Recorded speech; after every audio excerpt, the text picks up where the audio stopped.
নমস্কার বন্ধুরা, সোমা কুকিংয়ে আপনাদের সকলকে স্বাগত জানাই। আশা করি আপনারা সকলেই ভালো আছেন। আমি আবারও একটা নতুন রেসিপি নিয়ে চলে এসেছি। ভিডিও শুরু করার আগেই বলে দিই, আমার চ্যানেলটাকে সাবস্ক্রাইব করে পাশে থাকবেন। আমার আজকের রেসিপি সুস্বাদু মতিচুরের লাড্ডু, পুরো পারফেক্ট দোকানের মতন তৈরি হবে। আপনারা এই লাড্ডুটা খেয়ে বুঝতেই পারবেন না যে দোকানের লাড্ডু কিভাবে বাড়িতে তৈরি হয়ে গেল, তা আবার এত অল্প উপকরণ দিয়ে লাড্ডু বাড়িতে তৈরি করে নিলাম।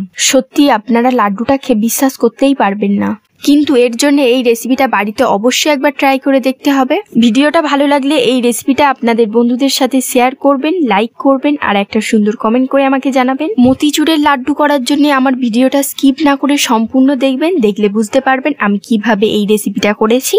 তো ভিডিওটা শুরু করা যাক। মতিচুরের লাড্ডু করার জন্য আমি 3 বাটি মতন বেসন নিয়েছি। আপনারা 3 বাটি মতন বেসন একটা পাত্রে নিয়ে নেবেন। বেসনটাকে কিন্তু অবশ্যই চেলে নিতে হবে। এবার আমি 1 বাটি মতন জল নিয়ে বেসনে অল্প অল্প করে ঢেলে দেবো, দিয়ে ভালো করে বেসনটাকে মাখিয়ে নেব।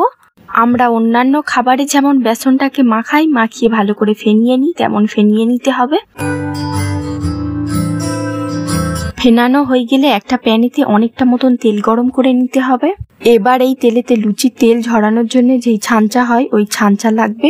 ওই ফুটোর ছাঁচায় 1 চামচ বেসন দিয়ে হালকা করে ঘোরালে মতিচুর বা বোঁদের শেপে তেলেতে পড়ে যাবে বেসনটা হালকা ঘোরালে গোল গোল শেপের হবে, আর জোরে ঘোরালে একটু বড় শেপের হবে।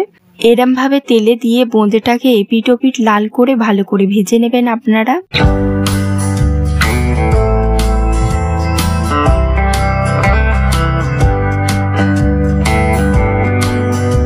মতিচুর বা বোঁদে ভাজা হয়ে গেলে তেল ঝরিয়ে একটা পাত্রে রেখে দেবেন।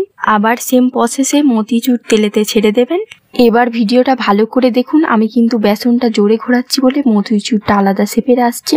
সব বেসনগুলো এরম ভাবে তেলেতে ছেড়ে দেবেন। সব মতিচুরগুলো ভাজা হয়ে গেলে তেল ঝরিয়ে তুলে নেবেন। আপনারা এরম ভাবে সব মতিচুরগুলো করে নিন।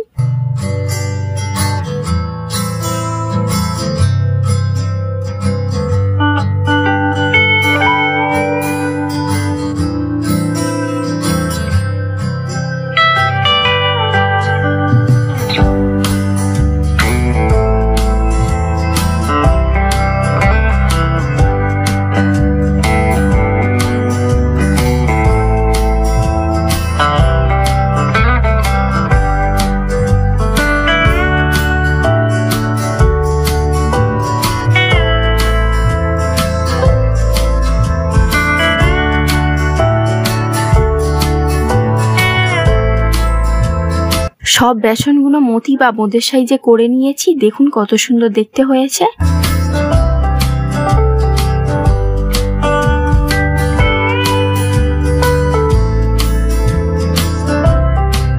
যেই সব বোঁদেগুলো একসাথে জুড়ে আছে ওইগুলোও ছেড়ে যাবে, আপনারা ওইসব নিয়ে ভাববেন না। এবার একটা শুকনো প্যান গ্যাসেতে বসিয়ে দিতে হবে। সাথে 500 চিনি আর অল্প জল দিয়ে চিনিটাকে ক্যারামেল করে নিতে হবে। এই চিনির রসে 2টো এলাচ গুঁড়ো আর অল্প ফুড কালার দিয়ে দিতে হবে। ফুড কালারটা কিন্তু অপশনাল, আপনারা দিতে পারেন নাও দিতে পারেন, দিলে কিন্তু লাড্ডুর কালারটা দেখতে খুব সুন্দর হয়। এবার চিনির রসটাকে হালকা ফুটিয়ে নিন। মনে রাখবেন লাড্ডু করার জন্য কিন্তু চিনিটাকে চিট হতে হবে, নয়তো লাড্ডু তৈরি হবে না। আমি যেই মাপে বলেছি আশা করি চিনিটা চিট হয়ে যাবে। যদি চিট না হয় তাহলে তখন অল্প চিনি দিয়ে দেবেন, দিলে চিট হয়ে যাবে, ভাপ দেওয়া লাগবে না। চিনির জলটা ভালোভাবে ফুটে উঠলে বোঁদে বা মতি দিয়ে দিতে হবে রসেতে। রসটা বোঁদে বা মতিচুরে টেনে নেওয়ার জন্য হালকা হালকা করে নাড়তে হবে। মতিচুরের সাথে রসটা শোষার জন্য রেখে দিন। রসটা মাঝারি আঁচে জাল দেবেন। লাড্ডু করার জন্য আমি মতিচুরেতে 2 মুঠো কাজু বাদাম দিয়েছি, সাথে 2 মুঠো তিলের বীজ দিয়েছি।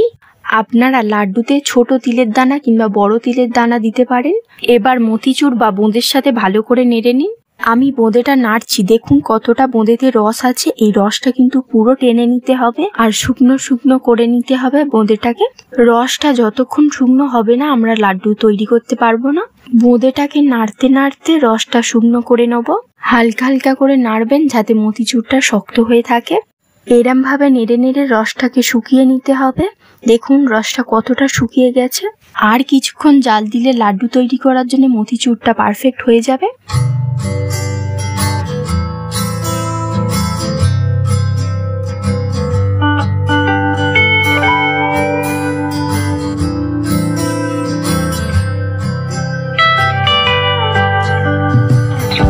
রসটা কমে গেলে আঁচটা লো ফ্লেমে রাখবে আর অনবরত নাড়তে থাকবে।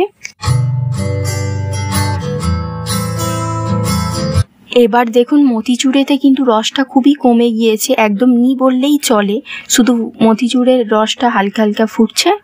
এবার অল্প বোঁদে একটা পাত্রে তুলে নিয়ে মুঠো করে দেখুন লাড্ডু হচ্ছে কিনা। যদি লাড্ডু হয় তাহলে বুঝতে পারবেন চিটটা পারফেক্ট হয়েছে। যদি লাড্ডু হয় তাহলে মতিচুরেতে 2 চামচ মতন ঘি দিয়ে ভালো করে মাখিয়ে নেবেন। অবশ্যই কিন্তু গ্যাসটা অফ করে রাখবেন। সব মতিচুরের সাথে ঘিটা ভালো করে মাখিয়ে নিন।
ঘিটা মাখানোর পর দেখুন রসটা কতটা শুকনো হয়ে গিয়েছে। আপনারা নাড়লে বুঝতে পারবেন রস প্রায় একদমই নেই।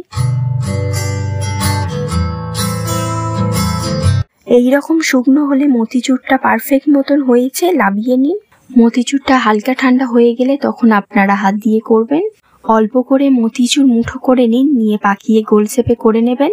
যদি মনে হয় মতিচুরটা গরম হয়ে আছে তাহলে জলেতে হালকা হাত ভিজিয়ে মুঠো করে মতিচুর করে নিন অল্প করে।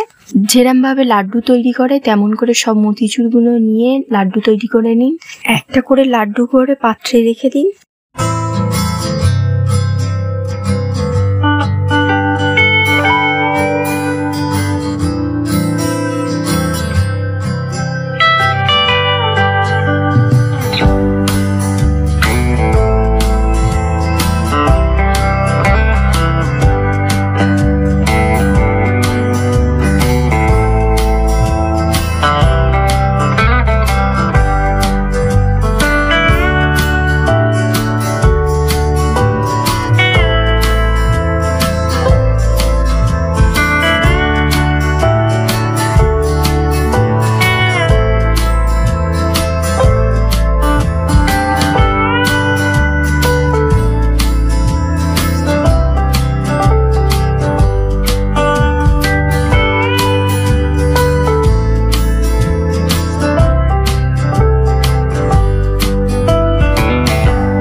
খুব সহজে অল্প কিছু উপকরণ দিয়ে বাড়িতেই আবার মতিচুরের লাড্ডু তৈরি করে দেখিয়ে দিলাম। ভিডিওটা ভালো লাগলে অবশ্যই একবার বাড়িতে করবেন। সত্যি বলতে গেলে মতিচুরের লাড্ডুটা খেতে খুবই সুস্বাদু হয়েছে। আপনারা বাড়িতে যদি একবার ট্রাই করে দেখেন তবেই বুঝতে পারবেন কেমন খেতে হয়েছে। সেই জন্য অবশ্যই আপনাদের বাড়িতে একবার মতিচুরের লাড্ডু ট্রাই করে দেখবেন। এই রেসিপিটা আপনাদের বন্ধুদের সাথে শেয়ার করে, লাইক করে, কমেন্ট করে জানাবেন। যারা স্কিপ না করে আমার সম্পূর্ণ ভিডিওটা দেখেছেন তাদের জন্য অনেক অনেক ভালোবাসা রইল। ভিডিওটা আমি সহজ করে দেখিয়ে দিয়েছি। আপনাদের পছন্দ মতন খাবার আমাকে বলবেন, আমি অবশ্যই একবার ট্রাই করে আপনাদের দেখানোর চেষ্টা করব। আপনাদের মোটিভেশন আমাকে আরও নতুন নতুন রেসিপি তৈরি করতে সাহায্য করবে।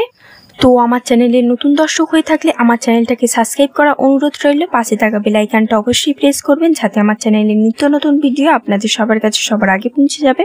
আমার চ্যানেলে গেলে আপনাদের পছন্দ মতন অনেক রেসিপি পেয়ে যাবেন। সেই রেসিপিটা সম্পূর্ণ দেখবেন, দেখে ভালো লাগলে আমাকে কমেন্ট করে অবশ্যই একবার জানাবেন। Thank you for watching my video. ভালো থাকবেন, সুস্থ থাকবেন, ধন্যবাদ।